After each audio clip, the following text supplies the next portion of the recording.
Bismillahirrahmanirrahim. Assalamualaikum warahmatullahi wabarakatuh. Waalaikumsalam Waalaikumsalam warahmatullahi warahmatullahi wabarakatuh. wabarakatuh. Bismillahirrahmanirrahim. Alhamdulillahirabbil alamin. Wassalatu wassalamu ala asyrafil anbiya'i wal mursalin wa ala alihi wa ashabihi ajma'in. Amma ba'du. Faqad qala Allah ta'ala fi kitabil karim. A'udzu billahi minasyaitonir rajim. Bismillahirrahmanirrahim.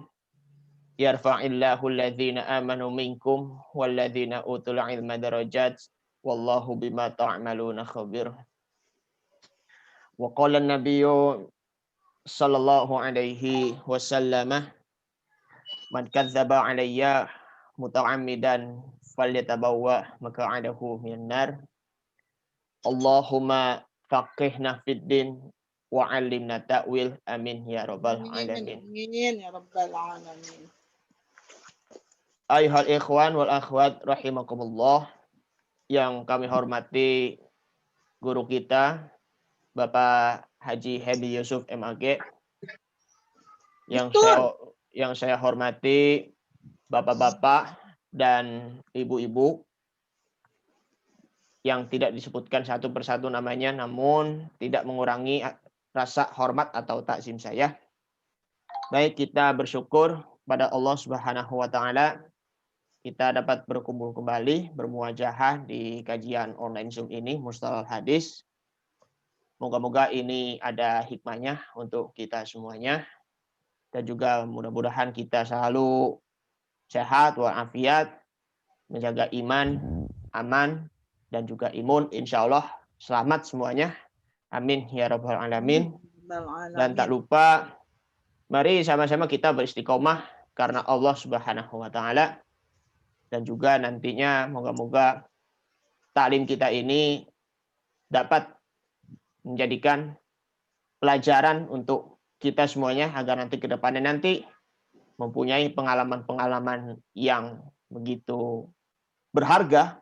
Ya, moga-moga nanti tahun depan nanti insya Allah ataupun tahun ini pandeminya akan berakhir. Amin ya rabbal alamin. Amin ya rabbal alamin. Bapak Ibu semuanya yang dimuliakan Allah Subhanahu wa taala, sebelum kita memulai taklim, yuk kita sama-sama membaca Ummul Quran suratul Fatihah kepada guru-guru kita yang telah mendahului kita, yang telah meninggal dunia. Semoga Allah Subhanahu wa taala akan meninggikan derajatnya dan juga ditempatkan sisi surga Allah Subhanahu wa taala, dan juga berkumpul bersama para anbiya wal mursalin, para syuhada, dan berkumpul bersama Rasulullah sallallahu alaihi wasallam. Amin. Amin. A'udzu billahi minasyaitonir rajim. Bismillahirrahmanirrahim. Al-Fatihah ila hadratin Nabi Mustafa sallallahu alaihi wasallam wa ala alihi wa azwajihi wa dzurriyyati wa qurabati ajma'in.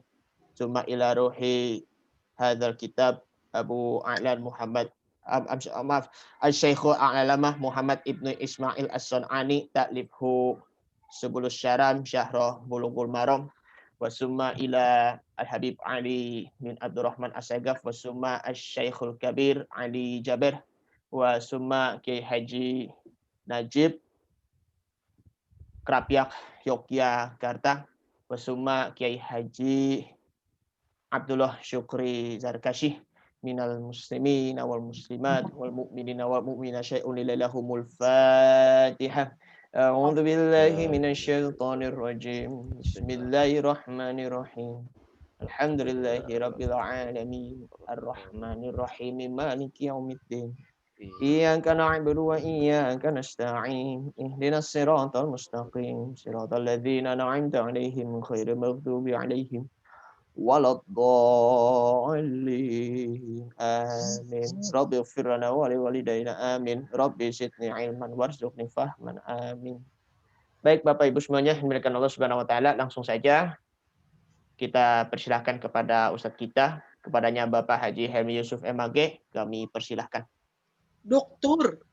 Assalamualaikum warahmatullahi wabarakatuh. Waalaikumsalam warahmatullahi wabarakatuh. Bismillah, walhamdulillah, wassalatu wassalamu ala sayyidina Muhammad ibn Abdullah wa ala alihi wa sahbihi wa man tabi'ahu wa nasarahu wa wala wa la hawla wa la quwwata illa billah amma ba'du.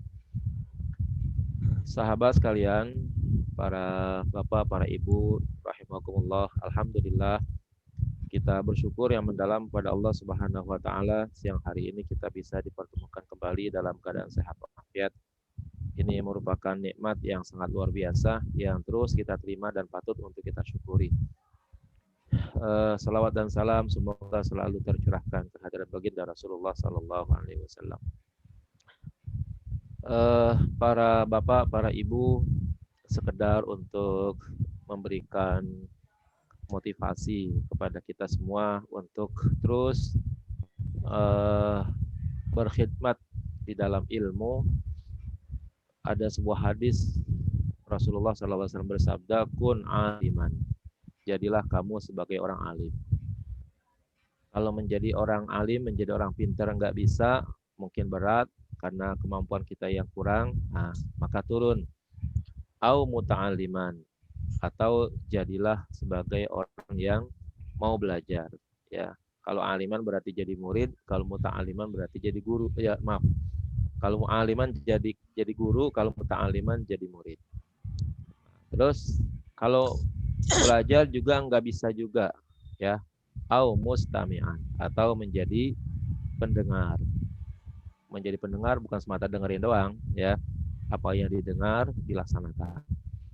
Kalau menjadi pendengar juga susah juga, ya. Au muhibban, jadilah orang yang mencintai. Mencintai siapa? Mencintai ilmu, mencintai orang alim, dan mencintai murid-murid yang sedang belajar. Nah, kata Nabi terakhir yang kelima, wala takun khamisan. Jangan kamu jadi orang yang kelima. Orang kelima itu siapa? Bukan orang alim, bukan guru, bukan muta'alim, bukan murid, ya, bukan mustami, ya, pendengar, bukan muhibban, bukan orang yang mencintai. Jadi semuanya enggak tuh kalau begitu, ya. Guru enggak, murid enggak, pendengar enggak, pencinta juga tidak. Nah, kata Nabi yang kelima ini fatahlak. Maka kamu akan hancur katanya. Maka kamu akan celaka. Nabi enggak bilang celaka di dunia, enggak bilang celaka di akhirat. Tapi kalau dah Nabi yang ngomong bilang celaka, ya, itu sangat memungkinkan kecelakaan itu akan terjadi baik di dunia maupun di akhirat. Nah, kalau Nabi bilang kamu celaka di dunia, mungkin masih bisa selamat di akhirat. Ya, kalau tahu Nabi bilang celaka di akhirat, mungkin di dunia masih kita bisa perbaiki. Tapi Nabi bilangnya fatahlak, kamu celaka, kamu hancur.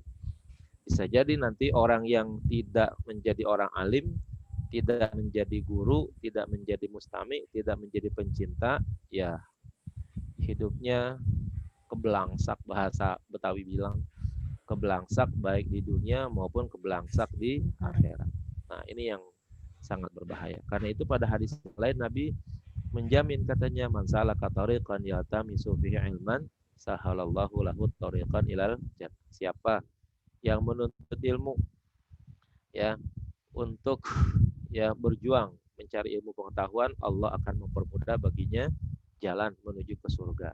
Nah, ini sifatnya muta'alim tuh begitu, ya. Baru jadi muta'alim, baru jadi menuntut ilmu, itu Allah sudah mudahkan baginya untuk jalan menuju ke surga. Nah, oleh karena itu perlu bagi kita untuk terus belajar, ya, dengan media yang kita miliki, karena mungkin bertemu sekarang agak sulit dengan situasi dan kondisi yang ada, maka, ya, dalam bahasa usul fikihnya, ma la yudraku kulluhu la yudraku ba'dahu, ya. Manakala, ya, belajar sungguh yang serius, yang sebenarnya sesuai dengan persyaratan belajar tidak bisa ditemukan, maka cara yang lain pun tidak boleh ditinggalkan. Ya, misalnya sekarang kita belajar di kelas nggak bisa, datang ke LBQ juga dilarang misalnya. Nah, maka belajar via Zoom harus kita laksanakan. Jangan sampai hati kita menjadi beku, hati kita menjadi mati, ya. Terus kita isi hati kita dengan ilmu pengetahuan yang insya Allah akan menjadikan hati kita itu menjadi hati yang hidup, ya hati yang terus ya mampu ya menganalisa, memperhatikan ayat-ayat Allah, baik ayat Qur'aniyah maupun ayat kauniyah, ya. Ayat Qur'aniyah kita baca, kita pelajari, kita amalkan. Ayat kauniyah, ayat-ayat alam itu kita pelajari bahwa di balik itu ada kuasa Allah dan lain sebagainya. Baik, itu sebagai pengantar yang dapat saya sampaikan. Pak Dirga, mohon diklik ke atas dulu di footnote, nomor footnote 43-nya itu masalahnya apa biar teman-teman pada tahu. Lihat ke atas dulu, Pak. Di atasnya, di atas footnote-nya. Masalahnya apa kira-kira? Ya. Kalau nanti Baik, Pak. terus ya. Nah, sekarang ini maksudnya nih di 43. Muqayyid, ya. Ya. Muqayyid. Jadi ta'dil, bismillahirrahmanirrahim, ta'dil dalam ilmu hadis, pernyataan seorang rawi dinyatakan sebagai orang yang adil, sebagai orang yang diterima periwayatannya, itu nanti ada dua bagian, ada yang mutlak, ada yang muqayyad, ya.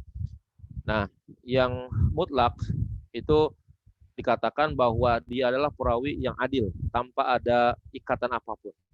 Berarti tingkat keadilannya sudah sangat tinggi. Nah, ini ada yang muqayyad, ya. Muqayyad itu berarti tingkat keadilannya terbatas, ya. Tingkat keadilannya terbatas. Apakah disebabkan karena terbatas kepada gurunya, kepada kelompoknya, ya, kepada apa saja yang menjadikan keterikatan dia kepada sebuah hadis.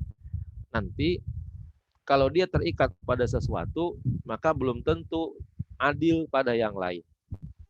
Ya, terikat pada guru misalnya, dia adil pada gurunya, belum tentu, ya. Kelompoknya misalnya Syam, Taif dan sebagainya dianggap adil. Nah, itu kalau yang udah muqayyad ini kadang-kadang ya membatasi seorang rawi dengan keadilan tertentu begitu, ya. Ingat, adalah di dalam ilmu hadis itu adalah orang yang menjaga agama dan menjaga muruah. Jangan lupa tuh. Nah, sekarang kita turun ke footnote 43, Pak Dirga. Nah, ya. Yang muqayyad tadi itu apa? Ya, muqayyad itu apa tadi namanya? Muqayyad pada guru, maka dikatakan huwa thiqatun fi hadits Zuhri. Itu misalnya begitu, ya. Dia itu thiqat. Dia itu terpercaya kepada hadis Az-Zuhri. Berarti ini hadis Az-Zuhri, Syekh Az-Zuhri atau Imam Az-Zuhri ini adalah guru daripada beliau, gitu. Daripada seorang perawi. Mohon maaf nih, saya contoh aja, misalnya ada seorang Ahmad, ya, dia adalah murid daripada Imam Az-Zuhri, ya. Maka Imam Az-Zuhri punya murid Ahmad. Nah, si Ahmad itu namanya thiqat, tapi thiqat pada gurunya yaitu Az-Zuhri saja. Nah, nanti belum tentu dia thiqat kepada guru yang lain. Nah, itu namanya disebut dengan thiqat anis syekh namanya, ya, ta'dil pada syekh. Atau ta'dil pada Hijaz, Taif tadi itu, Taifah, kelompok, ya. Dikatakan begitu berarti seorang perawi hadis itu dianggap adalahnya tinggi, tapi khusus untuk perawi-perawi dari kelompok Hijaz, dari daerah Hijaz, ya.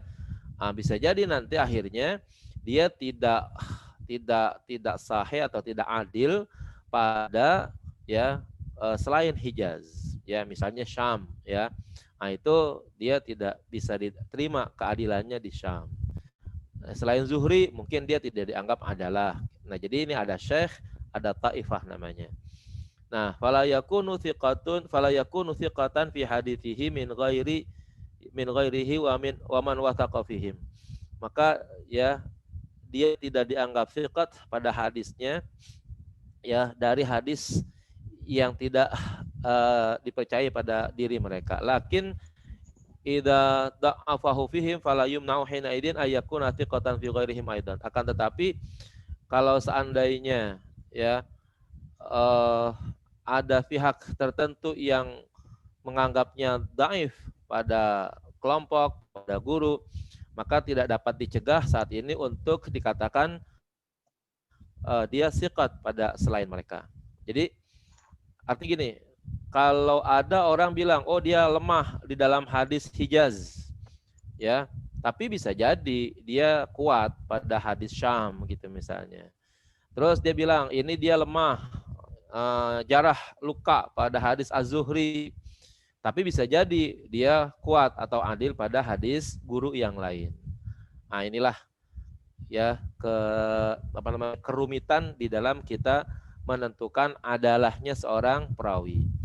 Memang harus betul-betul mendalam dalam hal ini karena memang kalau nanti kita mau belajar jarah wa ta'dil itu harus belajar secara khusus ya.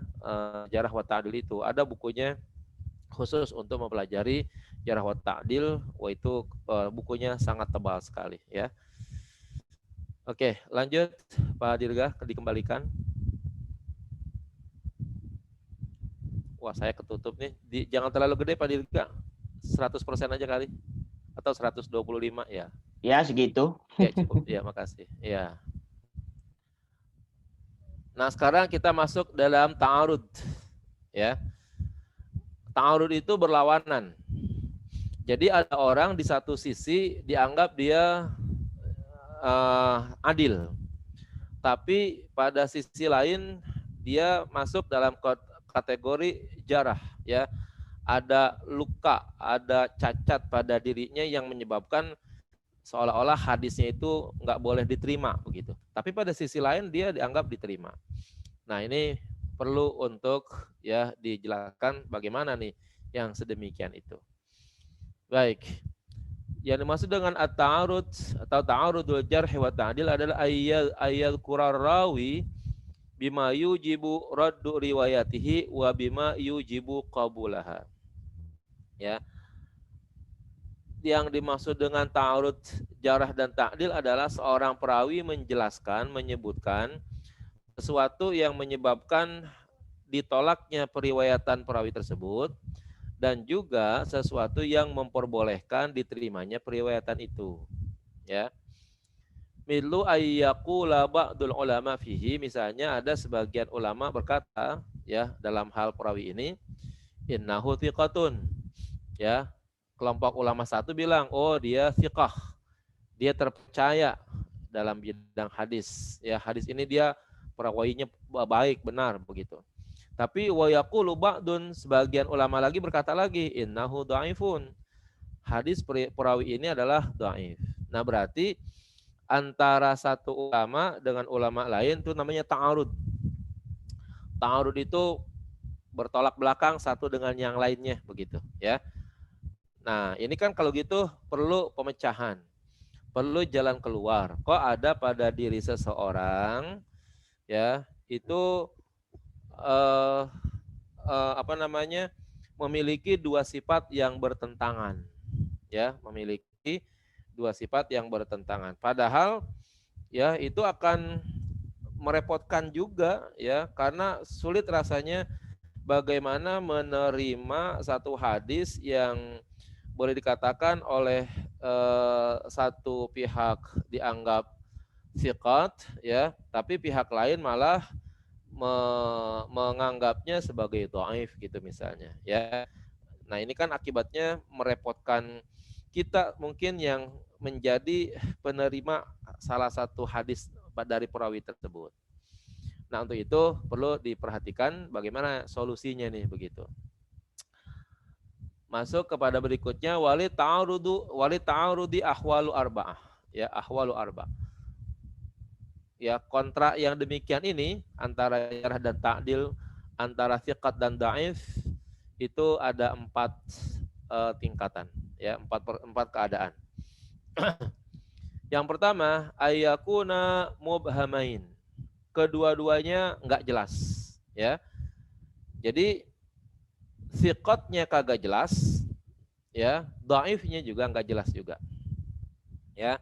Ai ghayra mubayyanin fihima sababal jarhi awit ta'dil, enggak jelas di dalam dua perkara tadi ya, bisa dhaif bisa thiqat, terhadap sebab-sebab jarah dan ta'dilnya ya. Jadi enggak jelas nih seorang perawi dikatakan dia thiqat, dikatakan juga dia jarah, dikatakan dia thiqat atau dhaif, tapi enggak jelas, mubham ya. Thiqatnya kenapa ya, dhaifnya kenapa tuh ya. Nggak ada penjelasannya sehingga dianggap dua-duanya mubham namanya. Mubham itu nggak jelas, samar ya. Fa in qulna bi adami qabulil jarhil mubhami akhadha bi ta'dil. Kalau kita katakan ya orang tersebut, rawi tersebut ya tidak ada masalah di dalam hal jarahnya yang nggak jelas itu, maka harusnya dia dinyatakan sebagai orang yang siqat, orang yang adil gitu ya. Jadi ada perawi ini kita katakan ya, dia itu nggak jelas tentang jarah dan ta'dilnya. Lalu kemudian akhirnya kita hilangkan jarahnya. Ya, kita hilangkan jarahnya. Mau nggak mau akhirnya kita harus menganggapnya dia adalah seorang perawi yang adil gitu. Ya. Li'annahu la mu'arida lahu fil waqi, karena sesungguhnya tidak ada kontra di dalam faktanya. Ya. Tapi wa in qulna biqabulihi huwa rajih, apabila kami katakan kita menerima ya bahwa dia adalah orang yang rajih ya, hasala ta'arudu, maka terjadi kontra ya. Artinya kalau seandainya kita bilang dalam kondisi yang sama ya dia itu adalah orang yang adil, yang muncul adalah akhirnya ya kontrak tadi itu. Maka kalau gitu fayu'khadhu bil arjah minhuma, maka jalan keluarnya diambil yang paling kuat di antara siqat dan dhaifnya itu yang mana yang paling kuat? Mana yang paling bisa memberikan penjelasan? Ya, imma fi adalati qaulihi, ada kalanya diambil di dalam adalah keadilan ungkapannya, au fi ma'rifatihi bihalis syakhsi, atau di dalam pengetahuan situasi dan kondisi seseorang, au bi asbabil jarh wa ta'dil, atau dengan sebab-sebab jarh dan ta'dil, au fi katratil adai, atau di dalam banyaknya jumlah hadis yang telah diriwayatkannya. Nah, dengan ciri-ciri yang ada seperti ini, maka nanti kita bisa menetapkan yang lebih kuat. Misalnya ada seorang perawi kita katakan, oh dia kalau berbicara tidak ada pernah bohong. Itu namanya adalati qaulihi. Ya, enggak pernah bohong, dia selalu jujur, apa yang disampaikannya benar semuanya, begitu misalnya saksinya juga ada, tidak ada satu orang pun yang pernah menerima kebohongan dia gitu misalnya, ya. Nah, itu berarti kita menerima bahwa beliau atau perawi itu adalah orang yang adil dalam ucapannya. Atau ada orang yang betul-betul mengenal syakhsiahnya, ya, jati dirinya. Oh, dia orang baik, akhlaknya baik, omongannya baik, perilakunya baik, akhlakul karimahnya juga baik. Nah, itu berarti kita menetapkan yang lebih kuat dalam bidang ta'dilnya. Au bi asbabil jarh wa ta'dil, atau dengan sebab-sebab jarh wa ta'dil yang ada pada dirinya. Kira-kira kalau dipelajari dalam segi ilmu hadis melalui jarh dan ta'dil, itu yang lebih unggul yang mana? Yang jarahnya atau yang ta'dilnya? Ya. Yang terakhir dilihat dari berapa banyak mungkin periwayatan hadis yang sudah dia sampaikan. Semakin banyak orang di dalam periwayatan hadis, biasanya kemungkinan besar semakin diterima dia sebagai seorang rawi ya yang punya tingkat adalah yang baik ya. Sebab kalau orang periwayatannya sedikit begitu, kemungkinan besar dia seolah-olah tidak pernah banyak berguru, tidak pernah banyak mencari ya, sehingga dianggap ya dia sedikit periwayatannya, dan khawatir kalau orang yang sedikit periwayatannya lalu dinilai adalahnya, nah ini nanti tidak mencapai, bahasanya tidak mencapai kuota tingkat keadilannya itu ya itu. Oke. Itu yang paling permasalahan yang paling besar itu. Yang kedua, ayyakuna mufassarain. Jarah dan ta'dil yang ta'arud ini dua-duanya ada penjelasannya. Ya, dua-duanya itu ada penjelasannya. Kenapa dia disebut dhaif, kenapa dia disebut siqat? Ada penjelasannya. Ay mubayyinan fihima sabab jarh wa ta'dil, yaitu ada penjelasan pada tingkat dhaif dan siqatnya ya di dalam sebab jarah dan ta'dil ya. Fayu'khadhu bil jarhi, maka kalau ada penjelasan terhadap dua kondisi yang bertentangan kayak begini, maka harusnya diambil bil jarhi, dengan jarahnya, dengan lukanya. Li'anna ma'a qailihi ziyadatu ilmin. Karena dengan disertai dengan ucapannya itu sangat memungkinkan adanya tambahan ilmu. Illa ayyaqula sahibu ta'dil, kecuali ada orang yang mengatakan dari kalangan orang yang ahli dalam bidang ta'dil ini, ana a'lamu, saya mengetahui, anna sabab alladhi jarrahahu bihi qad zala, bahwa sebab yang menjadikan dia luka itu telah hilang. Ya. Fayu'khadhu hina idin bita'dil, maka kalau demikian ia diambil sikap adilnya. Li'anna ma'a qailihi ziyadatu ilmin. Karena dengan kita tetapkan atau ditetapkannya dia sebagai orang yang adil, dengan demikian maka ucapan-ucapannya itu dianggap dapat menambah ilmu pengetahuan. Nah, jadi yang kedua ini lebih jelas, ya. Si fulan itu adil. Kenapa? Oh, begini. Ya, terus ada yang bilang lagi, oh si fulan itu enggak adil. Dia jarah, dia luka itu, ya. Kenapa lukanya? Oh, dia begini-begini. Nah, maka itu untuk menjaga supaya hadis tersebut terpelihara dengan baik, maka harus dipelihara, ditetapkan jarahnya. Ini lukanya, jarahnya seseorang dalam bidang apa nih, gitu ya, sejauh mana, supaya nanti ya dengan ketahuan jarahnya itu bisa diantisipasi, jangan sampai ya lukanya itu jarahnya itu terlalu melebar, terlalu banyak gitu ya. Dengan demikian maka terjagalah mana yang sisi takdilnya gitu ya. Mana sisi takdilnya yang baik yang masih bisa dipakai, karena jarahnya selalu kita jadikan pegangan. Nah, kemudian kalau seandainya dalam proses kehidupannya seorang rawi yang tadi dianggap ada jarahnya, ada lukanya dalam periwayatan, dia mungkin sudah memperbaiki dirinya, berusaha untuk ya meningkatkan kualitas dirinya dengan ketakwaan, keimanan, ibadahnya, sehingga akhirnya nilai jarahnya hilang. Dan ada orang yang menyatakan demikian, saya tahu benar si fulan perawi itu sekarang sudah baik, ya, akhlaknya baik, adalahnya baik, muruahnya baik, sehingga yang menjadi sebab jarah pada dirinya, misalnya pernah bilang bohong, pernah melanggar sunnah gitu misalnya, sekarang udah enggak lagi katanya, sudah bagus ya tingkat adalahnya. Nah, maka ketika ada berita yang sedemikian ini, maka diambillah tingkat takdilnya, ya, jarahnya itu dianggap hilang. Dengan demikian maka apa yang nanti disampaikan oleh rawi dan orang yang mengetahui itu nanti akan menjadi sumber tambahan ilmu pengetahuan, ya. Baik, yang nomor 3 sekarang. Ayyakuna ta'dilu mubhaman, ya. Yang ketiga, takdilnya itu malah tidak jelas, ya. Wal jarhu mufassaran, sementara lukanya mufassaran, jelas, ya. Mufassar itu ditafsirkan, dijelaskan, rinci lah begitu bahasanya. Oh, ini fulan jarahnya begini, tapi kalau mau dicari takdilnya nih, orang takdilnya di sebelah mana nih, adil dalam agama dan adil dalam muruahnya sebelah mana nih, kok nggak kelihatan begitu. Tapi giliran jarah, giliran luka, giliran sifat buruknya ada tuh, ya.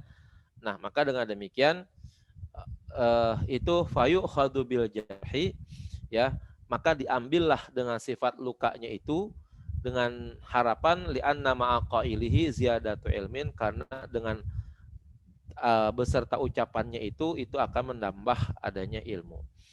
Ini untuk menjaga juga, ya, kalau orang sulit dicari takdilnya namun jarahnya nampak gitu, maka nanti di dalam hal-hal tertentu kalau dia menyampaikan sesuatu yang sifatnya mengandung jarah, mengandung luka, mengandung ketidaksiqatan, itu dapat dicegah, ya.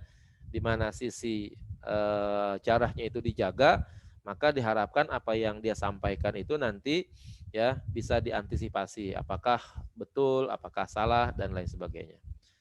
Yang keempat, lawan daripada ta'dil tadi di atas malah yang jarah yang mubham, ya. Jarahnya yang enggak kelihatan. Jarahnya yang tidak jelas. Wa ta'dilu mufassaran, sementara ta'dilnya itu dapat dijelaskan. Nah, kalau begitu fayu khadu bit ta'dili lirujhanihi. Maka diambillah, ditetapkanlah dengan sifat adilnya karena itu yang lebih kuat. Ya. Karena itu yang lebih kuat. Jadi kalau sudah takdilnya, sifat adalahnya, sifat istiqomah fiddin dan istiqomah fil muruahnya itu sudah jelas begitu, maka sudah ditetapkanlah bahwa orang ini adil. Kenapa? Kalau nanti dicari-cari jarahnya, itu namanya kita mencari-cari keburukan orang kalau begitu, ya. Nah, nggak boleh. Maka harus ya sebaik mungkin tetap harus diambil takdilnya, diambil sifat adalahnya yang memang sudah nampak. Sifat jarahnya yang tidak kelihatan jangan dicari-cari kalau begitu, ya. Ini untuk menetapkan seorang perawi itu ya apakah dia memiliki sifat adalahnya bagus atau malah sifat jarahnya yang nampak. Summa ma ta'akkada bi sifatin au sifataini. Kemudian yang ditegaskan dengan satu sifat atau dua sifat. Mislu siqatu siqatin. Ya. Seperti kata-kata orang tersebut adalah siqahnya orang yang siqah. Kepercayaannya orang yang percaya, ya, yang dipercaya. Au siqatu sibats, atau kepercayaan orang-orang yang telah kokoh, ya.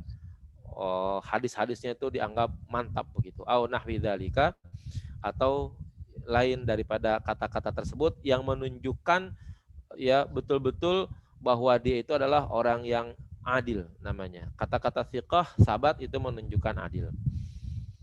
Wa adnaha, dan yang paling rendah daripada ta'arud ini adalah ma'asy'ara bil qurbi, ya, yang dirasakan dekat min ashalil jarhi, karena mudahnya ya kelihatannya sifat lukanya tadi itu, ya. Maka akibatnya dia disebutlah sebagai salihun au muqaribun, ya, orang yang saleh atau orang yang muqarib, orang yang dekat. Au yurwa hadithahu, atau memang hadisnya itu menjadi sumber periwayatan. Au nahwi dzalika, atau yang sama ungkapan-ungkapan yang seperti ini.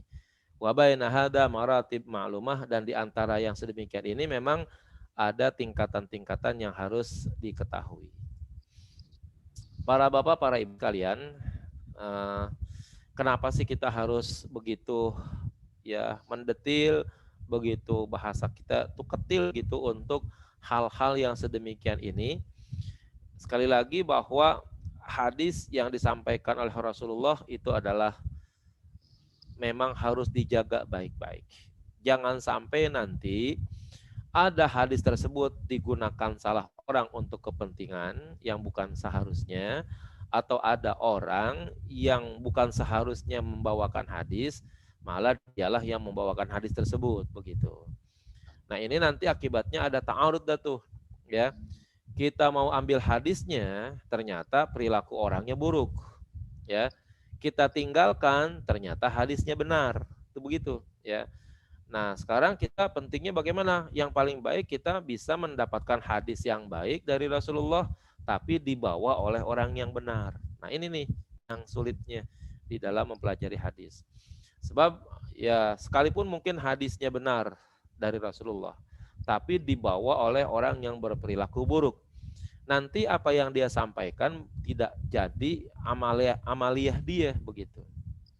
Ya, anggaplah misalnya begini, ada orang yang selalu menjelaskan tentang fadilah silaturahim gitu misalnya, ya. Menjelaskan hadis-hadis yang terkait dengan silaturahim. Wah, dijelaskan begini. pahalanya silaturahim begini, fadilahnya silaturahim begini, bahayanya memutuskan silaturahim begini. Ternyata dia sendiri sama tetangganya berantem melulu gitu misalnya. Sama saudaranya ya ribut, nggak berakhir begitu, ada aja yang jadi permasalahan. Artinya kalau gitu dia punya sifat jarah pada dirinya, ya. Dia menyampaikan tentang silaturahim, tapi punya sifat buruk dengan orang lain, ya, yaitu dia sendiri, ya, tidak mau menyambung silaturahim.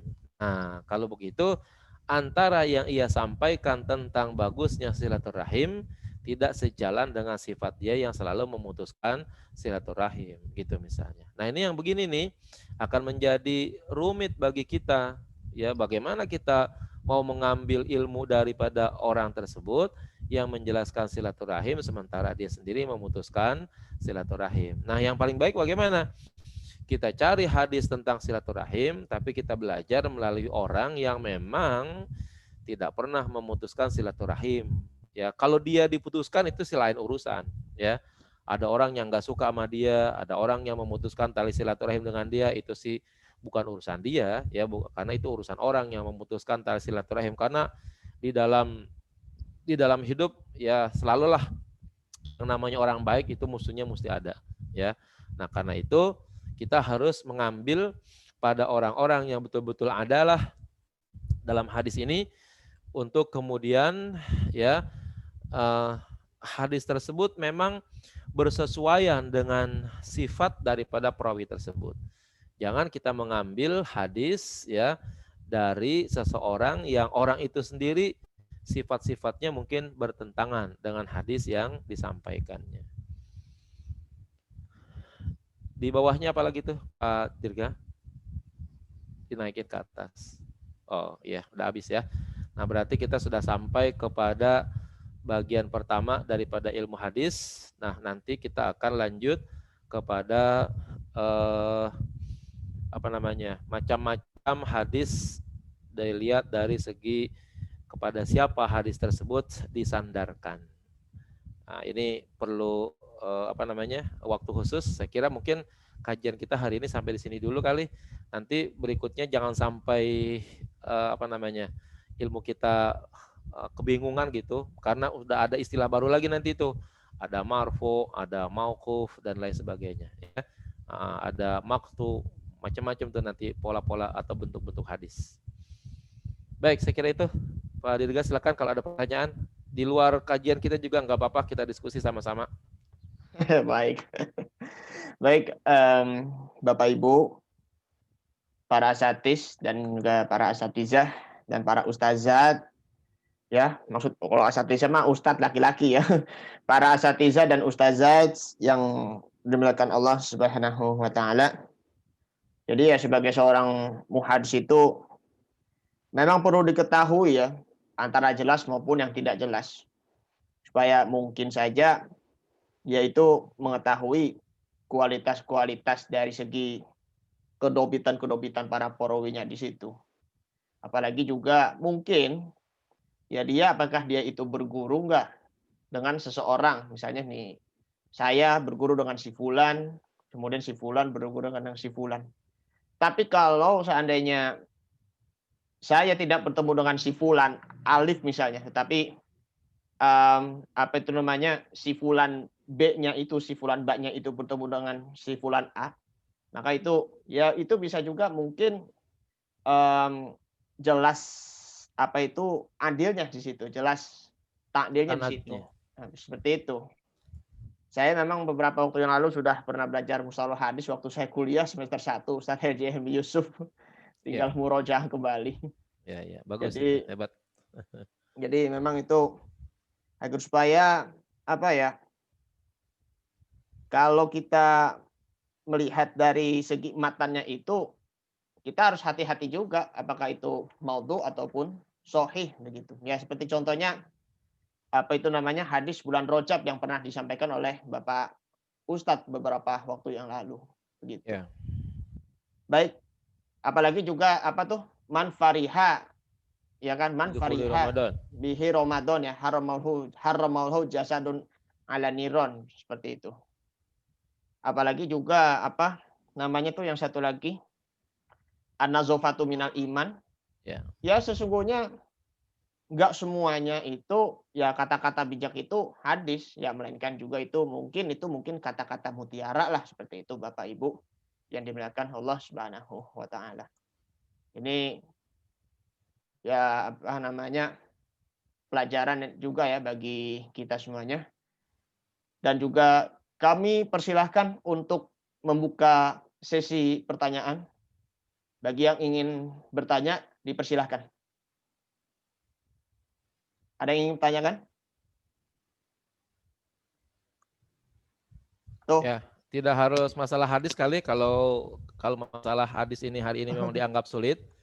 Kali kalau ada permasalahan-permasalahan yang sering atau yang sedang dihadapi, kita bahas juga sambil.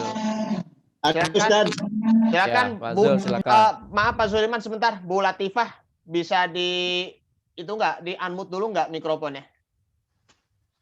Di unmute dulu biar supaya jelas gitu. Ya, baik. Saya itu tadi Dirga. Oh ya. Salatia. Bu Latifah. Solatia. Oh, Bu Solatia ya. Bu Latifah. Iya, saya tadi yang ini. Heeh. Assalamualaikum Ustadz. Waalaikumsalam warahmatullahi wabarakatuh. Salam. Samakah dengan luka ini, samakah dengan cacat begitu? Kalau jarah dalam hadis itu lukanya bukan luka secara fisik ya, cacat bukan. Jadi Ya. cacatnya itu Kan dalam sering bentuk disebut cacat iya, hadisnya. betul. Nah, bahasanya memang begitu. Tapi yang dimaksud dengan di sini adalah cacat dalam perilaku biasanya, ya. Dalam ahwal, dalam syakhsiahnya, ya. Perilakunya itu buruk atau tidak. Paling gampang lah, ya. Itu orang sering bohong nggak gitu aja. Itu kan orang yang sering bohong kan tidak harus badannya yang cacat, ya kan? Bukan badannya yang cacat, tapi ya mungkin hatinya, mungkin perilakunya gitu ya, bohong. Karena kalau udah terkait dengan masalah hadis, orang tersebut bohong. Itu kan Nabi udah marah banget tuh ya dengan hadis ya. Man kadzaba alayya muta'ammidan falyatabawa maq'adahu minan nar. Siapa yang berdusta atas namaku, maka dipersilakan dia ya menempatkan dirinya di dalam neraka. Orang kalau udah kebiasaan berdusta, ya sedikit demi sedikit itu berdusta begitu, nanti bisa jadi terbawa kepada sesuatu yang lainnya. Nah, itu begitu. Para bapak, para ibu, itu di dalam kebiasaan orang Syiah ya, itu mereka kalau ngobrol tuh 3 orang saja, mereka ngobrol tuh 3 orang. Maka hasil obrolan mereka itu selalu mereka nisbatkan kepada Rasulullah gitu. Ya. Ngobrol nih kita, grup kayak gini nih, apa yang kita omongin hari ini? Ya, udah dinisbatkan saja kepada Rasulullah. Qala Rasulullah SAW kaza wa kaza gitu. Karena memang kalau yang namanya orang Syiah itu tingkat kebohongannya udah sangat luar biasa sekali. Ya. Maka di dalam keputusan sidang-sidang OKI itu sekarang ini yang namanya kelompok Syiah itu sudah dianulir dari kelompok Islam, ya, karena mereka seringkali menggunakan hadis-hadis Rasulullah itu sebagai alat ya untuk berbohong, dan banyak kebohongan mereka yang mereka nisbatkan kepada Rasulullah itu. Nah, ini sifat jarahnya yang kayak gitu. Kalau luka ya yang sifatnya fisik itu tidak diperhatikan, karena tidak selalu orang yang fisiknya buruk perilakunya buruk begitu ya. Malah ya lebih banyak orang yang perilakunya buruk malah yang sempurna begitu ya. Yang cantik, yang ganteng, yang hebat ya, yang kaya, yang apalah begitu, yang akhirnya seringkali banyak melanggar syariat begitu. Kalau orang-orang yang istilahnya mohon maaf pada dirinya ada cacatnya, saya kira itu mereka jauh lebih berhati-hati. Karena mungkin mereka udah merasa kali ya dengan cacat yang ada di tubuh udah nggak pantas lagi untuk melakukan tindakan cacat pada perilaku begitu. Sehingga mereka harus betul-betul menjaga jangan sampai ya cacat pada tubuh dan juga cacat pada perilaku begitu. Begitu Bu Latifah. Iya, makasih Ustaz. Ya, sama-sama. Baik, sebelum Pak Zulhiman, kita ke Bu Emma Khairunisa dulu ya. Bu Emma, Ustazah Emma, dimohon untuk ini. Baik, tafadhol, Nah, bismillahirrahmanirrahim. Assalamualaikum Ustadz. Waalaikumsalam warahmatullahi. Begini Ustadz, untuk mempelajari mustalahul hadis ini kan memang kita mempelajari sifat-sifat ulama perawi hadis seperti itu ya Ustadz ya, lebih Ya, kurangnya salah yang sependek pemahaman saya. Nah, untuk misalkan konteks di zaman sekarang ini Ustadz, apakah kita juga bisa menggunakan sifat-sifat itu pada ulama-ulama yang memang kita pandang mereka itu memang ahli hadis ya, misalkan di antara misalkan kayak seperti di Betawi ini ada Kiai Lutfi lah ya, misalkan yang saya pahamin gitu ya. Kemudian ada lagi di Sulawesi sih kalau tidak salah tuh menurut guru ilmu guru hadis di UIN ya, itu ada namanya Muhammad Yasin siapa gitu ya yang di Padang, kemudian di Sulawesi juga ada gitu. Yasin Nah, Al-Fadani itu, gurunya Pak Said Agil Amunawar. Nah, seperti itu. Itu apakah itu berlaku untuk yang ulama yang hadis yang saat ini kita misalkan bisa bersua dengan mereka gitu ya. Itu seperti itu yang pertama Ustadz. Yang kedua, kalau tadi kita berbicara misalkan masalah memang sebenarnya ada lembaga MUI gitu ya di Indonesia untuk masalah keagamaan ini, kemudian juga yang memilah dan lain sebagainya. Cuma saya nggak paham ya lembaganya apalagi, tapi apakah khusus untuk hadis ini ada ulama-ulama yang memang concern gitu ya, kemudian juga ada lembaganya, kemudian tadi disebut juga oleh Ustadz ketika di OKI sendiri juga sudah menganulir segala yang disebutkan oleh Syiah, sementara di ini sendiri yang kita dengar isu-isunya di Kementerian Agama, Syiah itu sudah menjadi sudah akan diakui gitu. Kemudian juga diantaranya juga mohon maaf dulu kita mendengar LDII gitu kan ya, itu juga mohon maaf juga kan tadinya terlarang, tapi kemudian yang terbaru ini yang saya dengar gitu ya ketika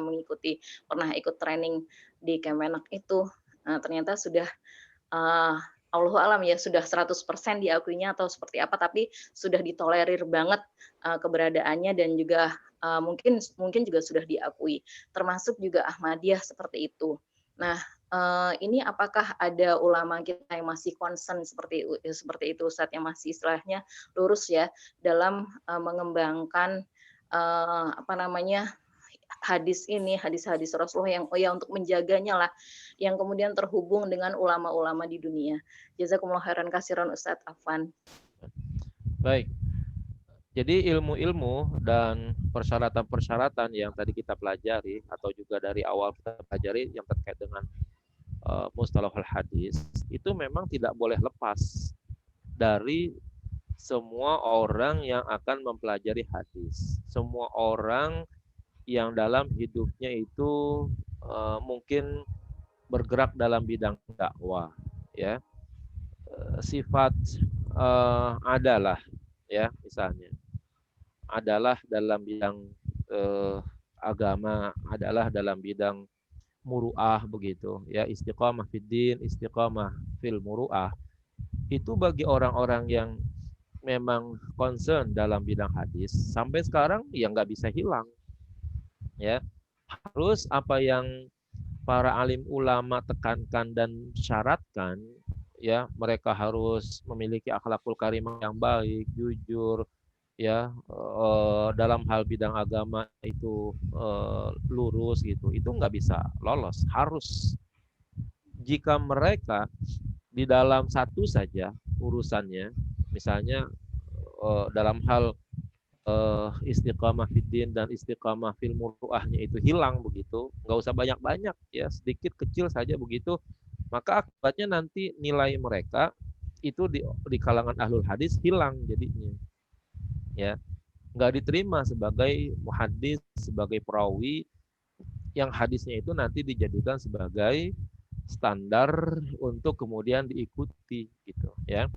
Kalau dia mau menyampaikan sih sebagai pendakwah boleh-boleh saja, tapi kalau dia mengaku bahwa dirinya adalah sebagai pemilik sanad dan lain sebagainya itu tidak bisa, ya. Nah, di Indonesia ada nggak hal-hal yang demikian, ya? Ya kita kenal tadi ada Dr. Lutfi yang memang masih concern dalam bidang hadis, ya. Saya kira dia orang yang termasuk mumpuni dalam bidang hadis. Saya juga pernah belajar kepada beliau selama kuliah pada waktu itu dalam bidang hadis. Dulu ada imam besar Masjid Istiqlal, tapi sudah meninggal dunia, Profesor Dr. Yakub. Dia juga punya Mustafa Yakub. Dia juga punya lembaga, ya, Darul Hadis. Sekarang juga masih berlangsung. Darussunnah, Pak. Darussunnah International Institute. Ya.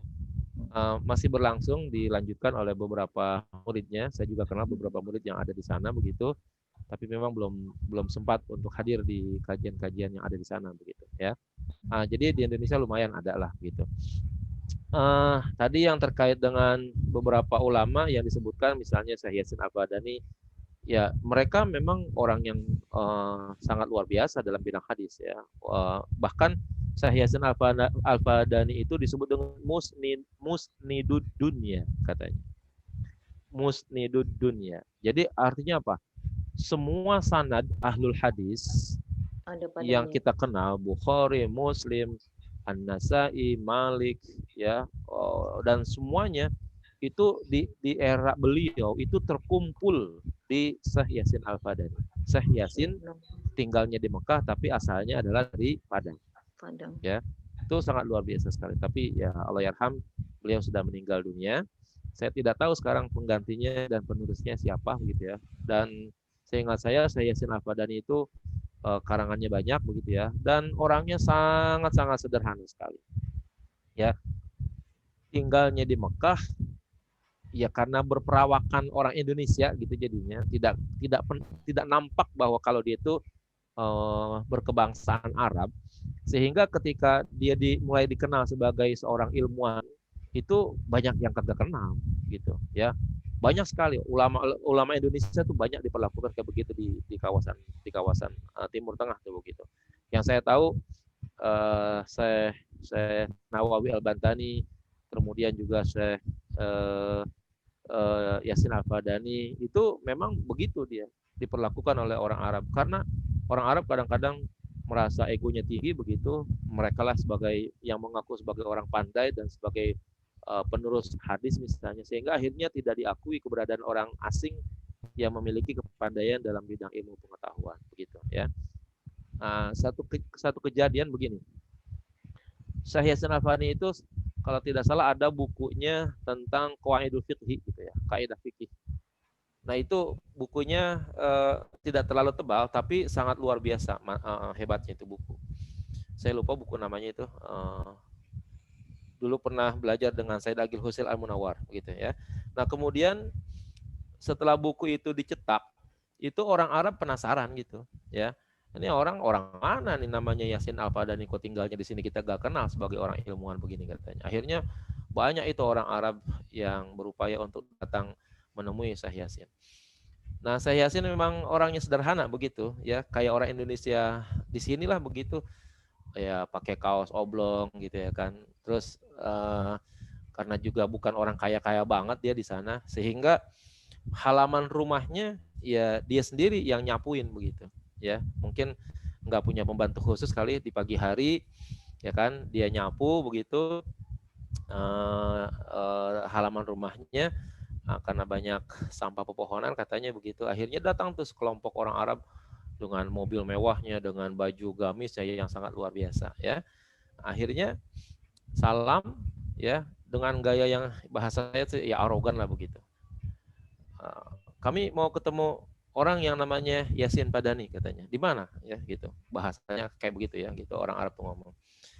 Ini saya Yasin Padani yang memang dia orangnya gitu, pakai kaos oblong, ya biasa aja nyambutnya. Oh ada katanya, tunggu sebentar ya. Kemudian sapu yang dipegangnya itu ya diletakkan sambil menyingsirkan sampah-sampah yang bertebaran sedikit, lalu masuk lagi ke rumahnya. Ya, setelah itu ya sekedar ganti pakai baju koko lah begitu, keluar lagi ya. Akhirnya itu orang Arab tanya lagi, saya mau ketemu Yasin Fadani, mana orangnya gitu ya. Ya udah, saya Yasin bilang, ya saya ini Yasin Fadani gitu. Itu orang Arab ya tertegun melihat orang yang istilahnya ya dari perawakannya tidak kelihatan sebagai orang ilmuwan, tidak kelihatan sebagai orang hebat begitu ya, biasa-biasalah sebagai orang Indonesia. Saya Yasin Padani itu enggak gede-gede banget badannya. Ya kalau mau dibilang kurus mungkin dibandingkan Pak Zulhilman mungkin Pak Yasin Padani itu lebih kurus kali begitu ya. Apalagi saya gitu. Orangnya kurus gitu ya, tapi tinggi memang gitu ya. Ya orang Padang kan kadang-kadang badannya tinggi gitu ya gitu. Nah, ya udah setelah berbicara segala macam itu ilmunya didebat dibedah tuh buku sampai saya itu. Saat tidak ada satu orang pun Arab yang bisa berkutik dengan penjelasan Syekh Yasin Al-Fadani pada waktu itu. Semuanya ya terkalahkan dengan argumen-argumen yang dibuat oleh Yasin Al-Fadani di dalam bukunya tentang Qawaidul Fiqh tadi itu begitu. Nah, itulah hebatnya Syekh Yasin. Sisi lain, Syekh Yasin ini adalah orang yang musnidud dunya, itu sanad semua ahlul hadis itu berkumpul pada dirinya. Jadi orang-orang yang ingin belajar ilmu hadis supaya bisa mendapatkan sanadnya Imam Bukhari, sanadnya Imam Muslim, sanadnya Imam Nasai, sanadnya Imam Malik, itu mintanya ijazahnya itu kepada Syekh Yasin Al-Fadani pada waktu itu. Karena seluruh dunia itu kumpul ya pada Syekh Yasin Al-Fadani. Dan Syekh Yasin Al-Fadani ya sudah saya ceritakan beberapa kali itu adalah orang yang apabila mencari hadis itu nggak perlu nyari kitab dia, ya nggak perlu ke bait kitab, tapi dia istikharah saja, sholat 2 rakaat ya, lalu berdoa kepada Allah, ya Allah tolong sampaikan kepada Rasulullah saya pengen nyari hadis ini nih ya kan, ini hadis atau bukan, kalau dia hadis adanya di kitab apa, udah gitu aja ya. Malam dia tidur Rasulullah pasti datang ya. Lalu kemudian menjelaskan ini hadis bukan hadis kata gitu ya kan. Nah, berarti sudah tahu dia kalau itu bukan hadis. Bukan hadis saya kata Rasulullah. Lalu kalau seandainya hadis, Rasulullah akan bilang ini hadis saya. Ya, perawinya siapa? Ya, oh ini ada di kitab ini katanya. Udah ya, nanti esok harinya cari kitabnya ya, baru ya dia temukan hadisnya. Dr. Said Agil Munawar, Menteri Agama dulu tuh pada waktu dia menulis disertasinya, ya saya sudah ceritakan mungkin itu dia kesulitan mencari beberapa hadis, sudah dicari di semua kitab-kitab hadis itu nggak ketemu, ya. Nah, solusi terakhirnya dia datang aja ke Syekh Yasin Al-Fadani, nanya, Syekh, ini hadis adanya di mana nih? Hadis bukan. Kata Syekh Yasin, ya udah, nanti 3 hari lagi kembali sini ya, saya cari, saya tanya dulu kepada Rasulullah begitu. Ngomongnya begitu aja. Saya tanya dulu kepada Rasulullah, ya. Nah, udah setelah itu Said Agil pulang. 3 hari berikutnya yang sesuai dengan yang dijanjikan datang tuh, ya. Ketemu lagi, lalu tanya, gimana saya udah ketemu? Udah, ya. Itu betul hadis Rasulullah adanya di kitab ini halaman sekian, ya. Hari ketemu, ya. Yang tadinya Said Agil tuh nyari bekutik-kutik aneka ragam kitab dicari kagak ketemu, ya ternyata ditemukan oleh Syekh Yasin Al-Fadani dan diakui oleh Rasulullah bahwa itu adalah hadis dari Rasulullah begitu ya. Itu hebatnya Syekh Yasin Al-Fadani. Saya tidak tahu sekarang orang Indonesia masih ada enggak yang seperti itu. Kalau kakeknya Gus Dur ya, pendiri Nahdlatul Ulama, dia termasuk pemilik sanad urutan ke-37 kali ya dari Sahih Bukhari dan Muslim gitu. Karena beliau juga adalah seorang ahlul hadis juga ya. Jadi Syekh Hashim Al-Asy'ari itu pendiri NU, nah itu beliau adalah salah satu pemilik sanad dan tidak jauh sanadnya. Kalau tidak salah ke-37 dari sanadnya Rasulullah begitu. Apalagi ya tadi Bu Emma, saya lupa yang terakhir. Iya, mengenai aliran yang ada di iya, Indonesia iya. ini. Nah, kemudian kan apakah memang ada ulama hadis tersendiri yang memang menjaga kemurnian semua ini gitu ya, seperti ya Ya. penjagaan kita kepada Al-Qur'an gitu kan ya. Selama ini sementara ada lembaga-lembaga tertentu yang sudah diakui negara pun kadang mohon maaf mengobrak-abrik gitu. Demikian Ustaz, lebih kurang. Kalau di Indonesia memang tidak terlalu banyak ya, karena sekarang kelihatannya di Indonesia lebih banyak orang konsen kepada tahfiz Quran begitu. Jarang orang yang tahfiz kepada hadis. Seingat saya di Malang itu ada Syekh Balfaqih ya, yang memang konsen terhadap hadis. Di sana kalau nggak salah di sana kali itu yang nama pesantrennya Darul Hadis ya di Malang. Nah itu memang beliau itu adalah orang yang konsen menjaga hadis ya, termasuk sanad-sanadnya dan lain sebagainya. Itu di Indonesia yang saya tahu ya. Kalau yang lainnya Darussunnah Internasional Pak Profesor Yakub Mustafa Yakub, saya belum lihat ininya gitu, kontribusi yang besarnya begitu, karena beliau seingat saya belum memiliki alumnus yang bukan bagus ya, belum sampai di wisuda gitu seingat saya. Setahu saya, lalu beliau keburu sakit, kemudian akhirnya meninggal. Dan ya boleh dikatakan memang beliau juga tidak punya keturunan begitu. Jadi anaknya satu kalau nggak salah udah dewasa, dan itu bukan tidak sejalan pengetahuannya dengan bapaknya begitu, beda ya. Anaknya ilmu ekonomi apa kalau nggak salah begitu. Ya sementara bapaknya adalah ahlul hadis. Beliau itulah yang dulu pernah berkata tentang hadis man fariha bidkhuli Ramadan. Ketika ditanya tuh, Syekh, Prof, itu hadis man fariha bidkhuli Ramadan itu adanya di mana? Beliau berkata begini, saya sudah mencari semua hadis yang tertera di dalam kitab maudhu. Jadi dalam ilmu hadis itu ada namanya kitab al-maudhu'at namanya, ya. Saya sudah cari di dalam kitab yang paling maudhu, katanya dah, yang paling palsu, kagak ada itu kitabnya. Ya, tidak ada tuh hadisnya begitu. Udah paling maudhu banget dah pokoknya, cari di mana kitab yang bisa menyimpan hadis man fariha bidkhuli Ramadan, itu ternyata tidak ada, ya. Berarti memang hadis tersebut jangan-jangan ya ulama-ulama pun tidak kenal kali. Ya, hanya berseliweran di beberapa tempat saja ya, mungkin di Indonesia yang banyak begitu ya, untuk dijadikan ya penyemangat kali bagi orang-orang yang mau puasa begitu ya, sehingga akhirnya hadis itulah yang dipakai untuk disampaikan di khutbah Jumat, di penutupan pengajian di bulan Sya'ban dan lain sebagainya. Padahal itu bukan hadis ya, nggak ada. Syekh Mustafa Yakub bilang udah di kitab yang paling buruk dah ya, tentang hadis-hadis yang paling jelek begitu, hadis-hadis yang bertebaran tentang hadis maudhu, beliau tidak menemukan hadis tersebut. Nah itu termasuk yang disampaikan oleh Profesor Dr. Mustafa Yakub dalam bidang hadis itu begitu.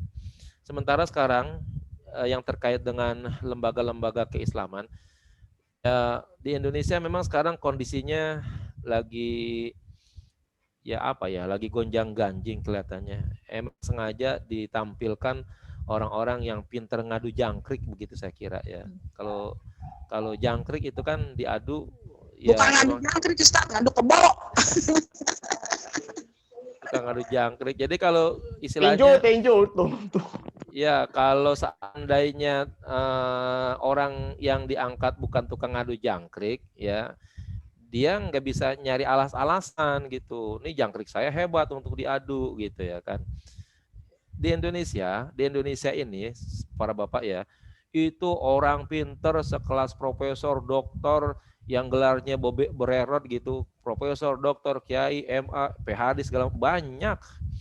Kenapa lulusan SMA yang jadi menteri gitu, kira-kira begitu kan, kagak nyambung banget dengan Indonesia yang istilahnya dikenal lah di dalam dunia internasional.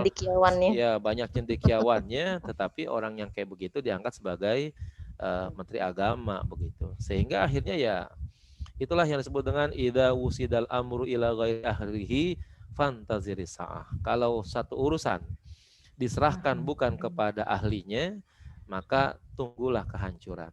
Nah, ini kelihatannya Indonesia akan menuju kepada kehancuran karena udah banyak orang-orang yang bukan ahlinya diserahkan untuk ngatur yang sedemikian ya. Maka Menteri Sosial sekarang kan lagi nyeting-nyeting tuh ya kan. Seolah-olah dia lagi membantu orang susah, dibikin ya kan, orang pengemis diundang di mana, ditaruh mana ya. Kadang-kadang salah setting dia ya. Di jalanan yang sekian puluh tahun tidak pernah ada pengemis, giliran dia lewat ada pengemis, ya kan? Nah, kan itu kan settingannya settingan orang geblek kalau begitu namanya, ya. Terus Nah, kerja di itu. BUMN. Nah, itulah ya.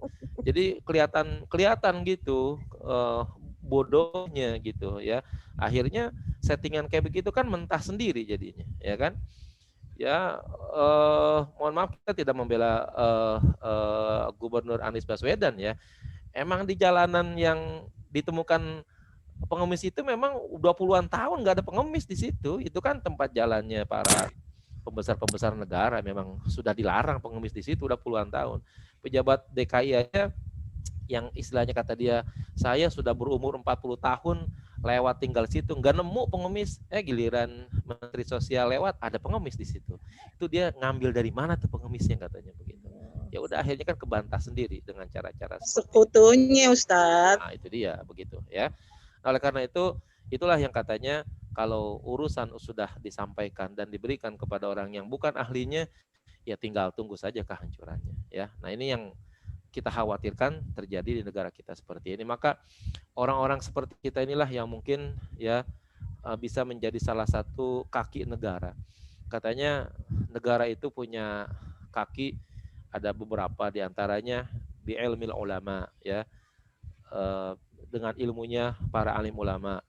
Terus bisa khawatil aghniya, dengan kedermawanannya para orang-orang kaya.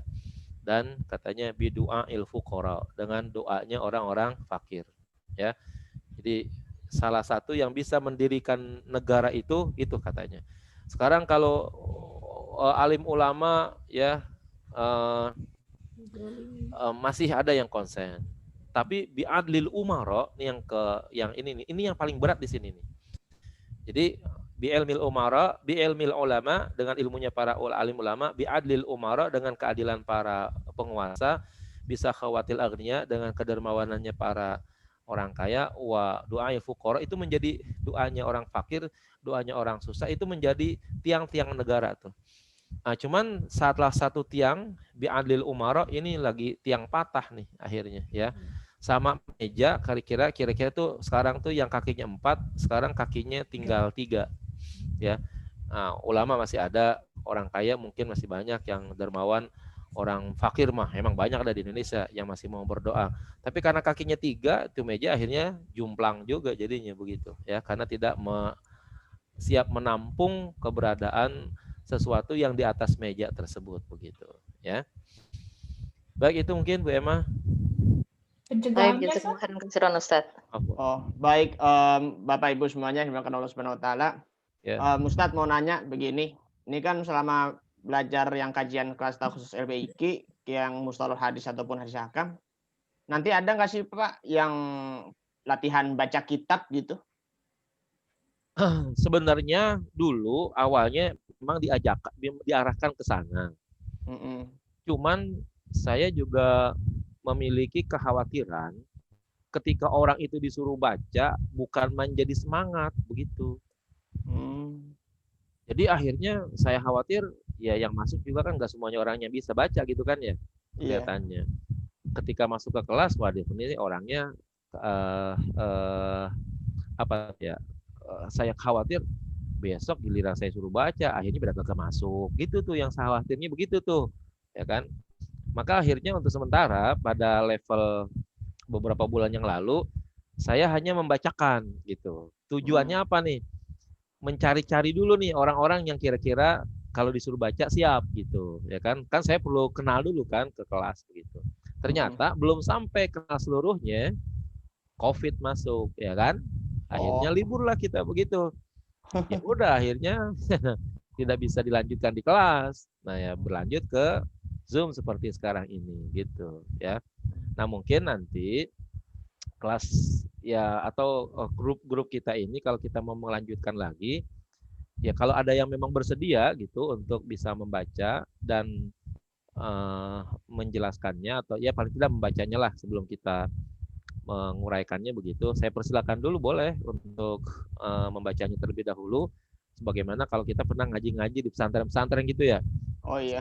Sebelum ngaji itu biasanya seorang santri disuruh baca dulu sama kiainya ya, setelah baca nah barulah sang kiai menjelaskannya.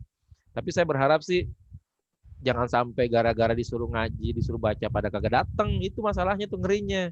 Oh, besok giliran saya nih, Zoom giliran saya dibaca. Udahlah, saya nggak masuk dah. Saya khawatir salah-salah semua.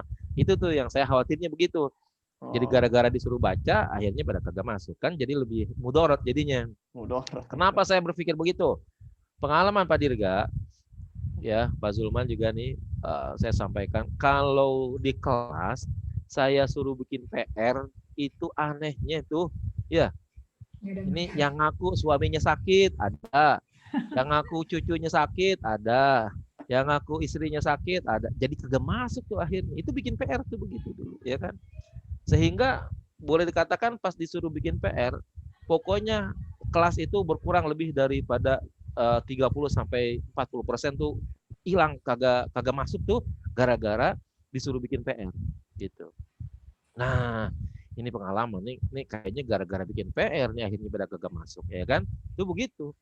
Nah, coba sekali lagi ya kan, ini bohong kali ini atau apa begitu ya kan? Iya kali begitu. Ternyata begitu juga. Besok PR ya kan? Ternyata ya itu ada grup WA tuh ya kan, bilang, saya mohon izinnya suami sakit, saya mohon izinnya anak sakit, mohon izinnya cucu sakit, ada gitu. Apalagi yang tetangganya meninggal ada juga tuh, berbarengan banget dengan bikin PR. Saya bingung, kok bikin PR bisa bareng sama orang meninggal ya? Ya salam. Nah itu, jadi akhirnya saya mengambil mudarat yang paling ringan lah. Ya, jadi saya tidak menginginkan orang tuh nggak hadir ke kelas, ya gara-gara dibebani bikin PR, dibebani suruh baca gitu misalnya. Itu yang saya nggak mau begitu. Sehingga lebih baik mereka tetap ada di kelas, ya walaupun mungkin beban membaca, beban berpikirnya itu nggak ada gitu. Tapi itu memang sih sebenarnya jalan yang ya tidak baik juga begitu, karena akhirnya tidak mendidik yang lebih baik lagi begitu. Tapi itulah pilihan saya, daripada nggak masuk lah, lebih baik masuk. Ya, gara-gara besok Bapak baca ya, pas disuruh baca nggak masuk. Saya suruh baca 4 orang juga masuk, kan sekelas kosong jadinya kalau begitu ya kan. Nah itu Ya Allah. ya. Oke, nanti mungkin kalau kita punya kesiapan sekedar untuk melatih bacaan kita gitu misalnya gitu ya, ya mungkin saya bersedia untuk mendengarkan dulu begitu. Siapa saja boleh yang mau membaca. Nanti Pak Dirga kali yang atur, ya hari ini Pak ini baca, hari ini Bu ini baca. Oh, Jangan iya. jangan merasa salah ya kalau dalam proses belajar, ya kan. Belajar apa juga, mungkin pernah kita belajar sepeda kali, kayaknya dulu pernah jatuh kali pada waktu kita belajar Iya. mengendarai sepeda. Ya baca kitab kan namanya belajar juga. Kalau salah ya biarkan saja begitu. Yang penting mau untuk belajar begitu. Saya kira itu Pak Dirga. Baik ya, moga-moga sih nanti hari Rabu besok ya kita bisa ini dah yang khusus murid-muridnya. Ya. Ya yang Terus ini Pak berkenan Dirga, Pak apa? Dirga, ini kebetulan kita udah punya grup kayak gini kan, sayang-sayang ya. Kalau bisa nanti menjelang Ramadan itu Pak Zulman juga mungkin Pak Hilman ya, mungkin kita perlu program kali ya, biar nanti bulan Ramadan juga kita punya acara juga kali seperti ini. Biar jangan sampai Ramadan itu tidak ada manfaatnya begitu ya. Kita punya waktu untuk belajar terus melanjutkan, mungkin kita lebih kepada praktek yang lebih aplikatif kali misalnya. Kita belajar tafsir, belajar fikih gitu pembahasannya. Sehingga tidak menguras tenaga tapi ilmunya lebih mudah kita dapatkan begitu. Baik. Kalau belajar hadis kayak gini kan kita bukan orang yang ahli, masalahnya juga penggunaannya juga dalam pelaksanaannya juga kita terlalu berat. Tapi kalau kita nanti bisa belajar tafsir, belajar hadis, belajar fikih, itu kan lebih nyaman begitu. Karena ya praktis, lebih enak dan memahaminya juga lebih mudah. Sepakat ya. Oke, nanti Pak Dirga di program kali ya, biar nanti Ramadan apakah habis subuh atau habis zuhur atau habis asar, sehingga waktu kita lebih bermanfaat untuk kita masuki bulan Ramadan. Baik, oke. Kita nanti kita nanti pertimbangkan ya kegiatan bulan Ramadan khususnya. Nanti kita akan mempunyai pilihan nih, apakah kita bahasnya tafsir ataupun kita membahas itu fikih begitu. Soalnya sih gini ya, Bapak Ibu dan Ustadz Helmi. Ustadz Dirga. Apa sih namanya tafsir yang bercorak fikih itu tafsir Waba Zuhaili. Ada tafsir ahkam juga ada. Iya, memang tafsir ahkam juga ada sih. Yang kayak khusus. Apa sih? Tafsir Jamil Ahkamil Quran tuh. Tafsir Al-Qurtubi itu. Ya. Tafsir Al-Qurtubi itu. Tafsir itu yang tafsir yang klasik ya. Kalau Kalau sedangkan tafsir Qurtubi tidak tematis, tafsir Wahbah Zuhaili juga tidak tematis. tematis ya. Kalau tafsir Ahkam, nah itu udah terkhusus pembahasannya tuh. Kalau membahasannya ya. tafsir gitu ya, Mm-mm. itu udah dikhusus-khususkan tafsirnya. Jadi bahasan sholat, mana ayat-ayat sholat, mana hadis-hadis tentang sholat, begitu ya. Nah, atau fikihnya khusunah, ya Said Sabiq. Jadi fikihnya itu di dalamnya dalil-dalil hadisnya tuh lengkap semuanya ada begitu ya. Nah, nanti kita tinggal cari PDF-nya, kita share. Nah, jadi kita bisa baca gitu ya. Saya Baik. kira itu nanti yang bisa kita mau melanjutkannya begitu. Baik. Tapi yang enak sepakat dulu ya di bulan Ramadan kapan kita waktunya gitu, misalnya apakah habis subuh atau habis zuhur atau habis asar, yang kira-kira semuanya itu sempat begitu. Jangan sampai ya ada teman-teman yang tidak terbawa tuh ya, atau tidak ikut gitu, sayang gitu kajiannya. Oh, dari sekarang aja Ustaz, mungkin bulan ke depannya begitu. Ya, kita selesaikan ini dulu deh. Catatan Selesaikan kita yang yang ada, kita mustalah hadis selesaikan, dulu, nanti iya. kita lanjutkan kalau begitu. Oh, kalau ini kayaknya ribet. Pusing. Oke, Bu Fauzia. Baik Bapak Ibu ya yang dimuliakan Allah Subhanahu wa taala. Itu Ya. Pak Hilman nggak jadi nanya. Ntar dulu sebentar, saya lagi ngomong dulu sebentar Bu ya. Ya moga-moga nanti di hari Rabu besok nanti ya kita akan persilahkan ya bagi Bapak Ibu yang berkenan untuk yang melatih baca kitab, khususnya nih kitab Mustalah Hadis maupun ya hadis ahkam ya. Besok kan hadis ahkam ya gitu. Ya. Jadi ya mungkin ya misalnya Rabu besok saya sendiri ataupun Pak Zulhilman ataupun Bu Fauzia, Bu Emma, Bu Kanti gitu ya. Dipersilakan bagi siapa yang mau begitu. Gundul. Ya Arab gundul gitu ya, untuk memperancar bacaan Arab gundul. Soalnya bacaan Arab gundul itu memang lebih dari bacaan ayat Al-Qur'an, tajwid malah. Ya salam. Dikritingin. Ya. Baik, Pak Zulhilman, silakan Pak. Zoom Pak, mute-nya Pak di Pak Buka Zulhilman, apa? mute-nya Di mute. unmute dulu Pak. Iya. Baik Ustadz, alhamdulillah jazakallahu khairan. Wah, Ustadz, ya Ustadz, kaitannya dengan ajar wa ta'dil Ustadz. Itu atas nama ajar wa ta'dil. Dulu ini pada saat buku ini sebelum disusun Ustadz, itu akhlak-akhlak orang yang kaitannya sama adalah, muru'ah dan sebagainya dimunculkan Ustadz. Boleh dimunculkan. Seolah-olah di situ adalah kejelekan-kejelekan orang itu agar kita tahu hadis itu adalah boleh dipakai atau tidak, kita munculkan kejelekannya orang tersebut agar nanti endingnya itu adalah hadis tersebut ini hadisnya bisa dipakai atau enggak, karena yang meriwayatkan ini tidak bisa dipegang omongannya misalnya. Ya. Nah, pertanyaan saya sekarang adalah kaitnya dengan zaman kini, boleh enggak saya atau kita itu memunculkan muru'ah seseorang berkaitan sama mereka tuh sudah orang nyohor misalnya, tapi akhlaknya tidak baik ini ya. Nah, sehingga tidak pantas menjadi panutan gitu. Boleh enggak kita munculkan? Itu pertama yang ke satu. Yang kedua adalah Ustadz yang tadi dengan yang disebutin sama Ustazah, ada organisasi yang sudah dinyatakan sesat oleh pemerintah MUI tahun 72 tadi, kayak misalnya organisasi Islam Jamaah. Tapi kok sekarang dinyatakan clean gitu Ustadz. Sementara tidak pernah dikasih tahu kita gimana ceritanya clean gitu ya. Nah, padahal sekarang akhir-akhir ini kan banyak yang keluar itu dia punya mubalek yang pilihan dia setelah belajar ke Mekah dia keluar kemudian mengoreksi gitu ya. Kok masih dinyatakan clean ya kan? Nah, itu aja Ustadz. Alhamdulillah jazakallahu khairan. Baik. Para bapak, para ibu, dalam hal kita mengangkat sebuah kebenaran, maka kita harus betul-betul clear mana yang baik, mana yang buruk, begitu, ya kan? Maka ayat Al-Quran kan mengajarkan kepada kita yang hak itu harus muncul, ya, yang batil itu harus ditenggelamkan, sebenarnya begitu, gitu, ya kan? Bahkan kita tidak boleh, ya, mencampur aduk, ya, antara yang hak dengan yang batil. Bahasa kita kalau seandainya ada orang yang concern dirinya, istiqomah dirinya dalam agamanya, itu kita anggap sebagai lambang kebenaran, lambang hak begitu.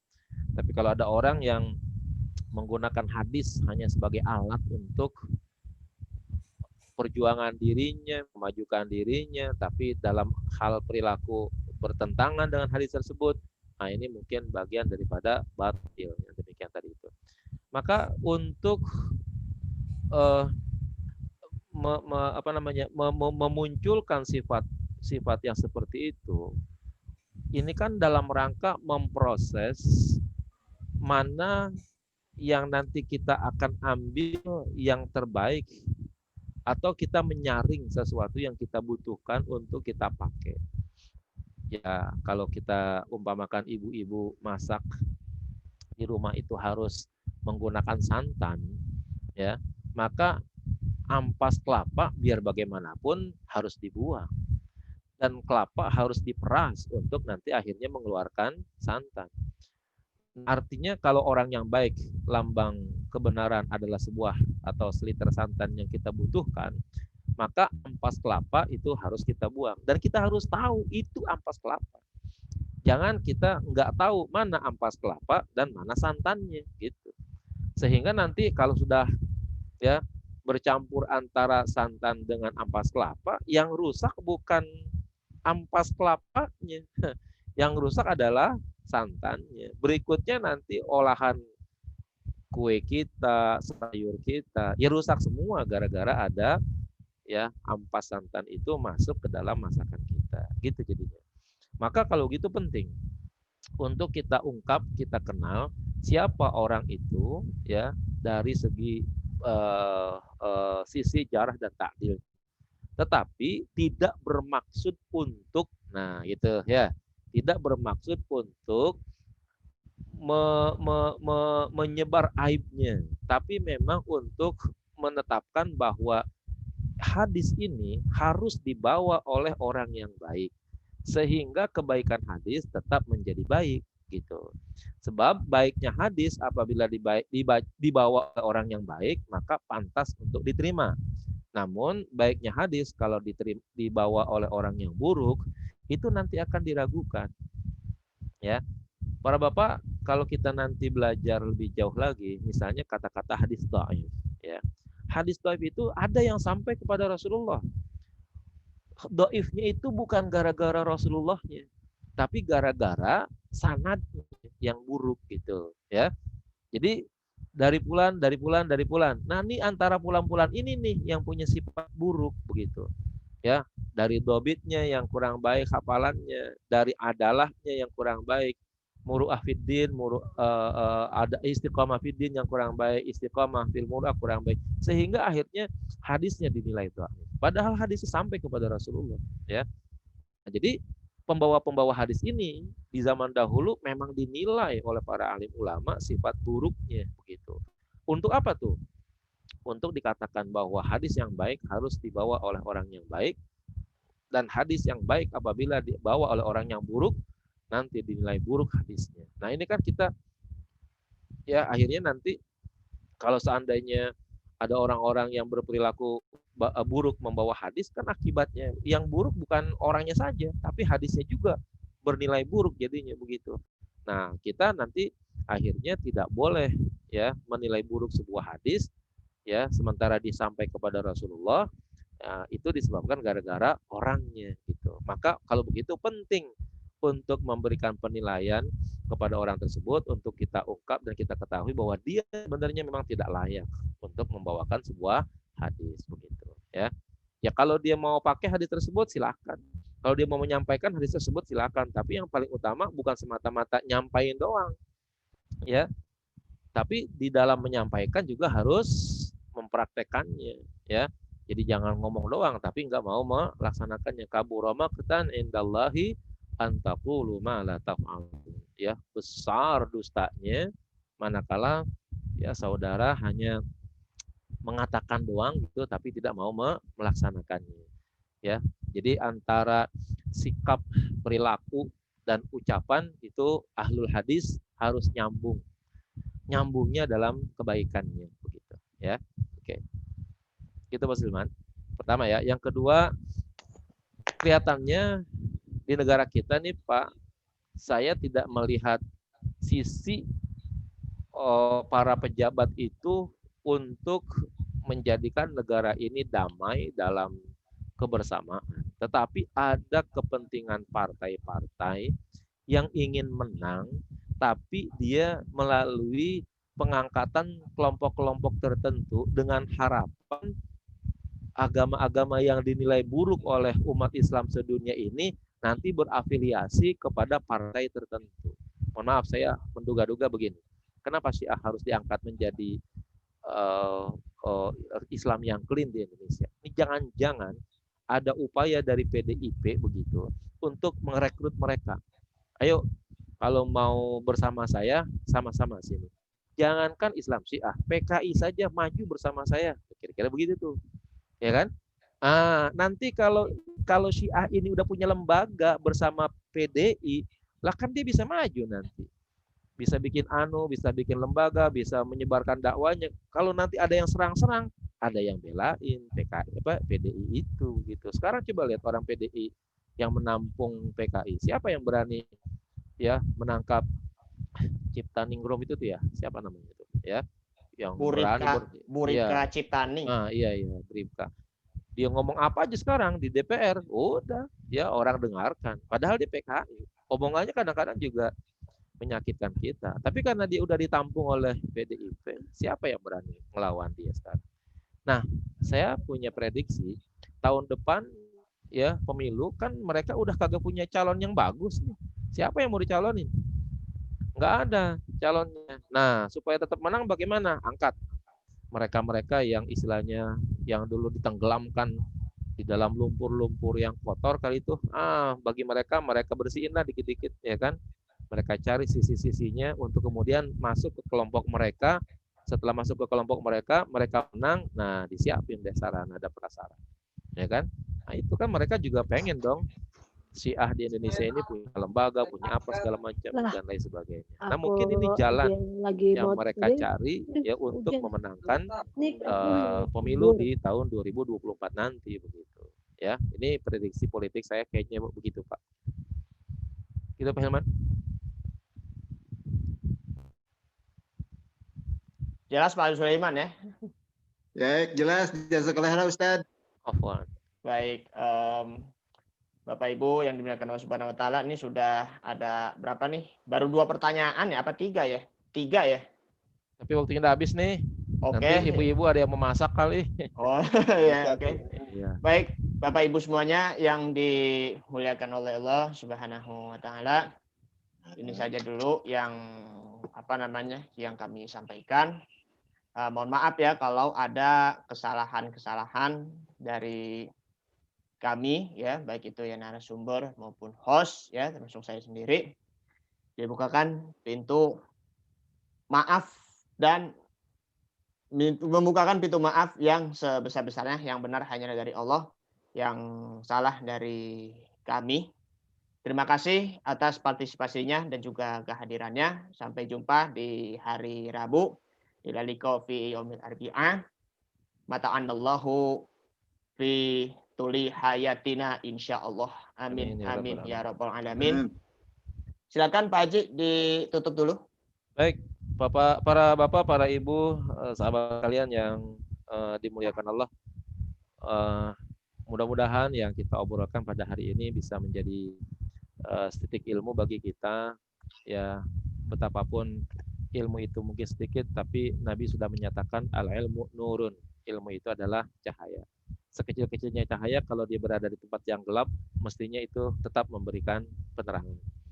Nah, saya berharap kita terus untuk berupaya mencari titik-titik cahaya tersebut untuk kita kumpulkan, sehingga titik-titik cahaya yang sudah kita miliki terus kita jaga, kita perbaiki, sehingga menjadi cahaya yang terang benderang bagi kita, baik untuk kepentingan pribadi kita maupun juga untuk kepentingan orang-orang yang ada di sekitar kita. Mudah-mudahan apa yang kita laksanakan ini mendapatkan ridho dari Allah Subhanahu wa taala. Dan saya mohon maaf manakala di sana sini terdapat banyak kesalahan. Kita tutup dengan Subhanakallahumma wa bihamdika asyhadu an la ilaha illa anta astaghfiruka wa atubu ilaik. Sallallahu alaihi wasallam Muhammad wa sallam. Allahumma shalli alaihi walhamdulillahirabbil alamin. Terima kasih. Assalamualaikum warahmatullahi wabarakatuh. Waalaikumsalam warahmatullahi wabarakatuh. Jazakallah ya Ustadz. Wa syukron ala hararat istiqlalikum Syukran, Ustaz. Amin. ya asatidzah Syukran, wa Ustaz. ustadzat. Amin. Ustaz Dilga, syukran ya. Afwan, Allahu yashkurulak. Izin lab langsung. Baik. Ya manillah jami'an.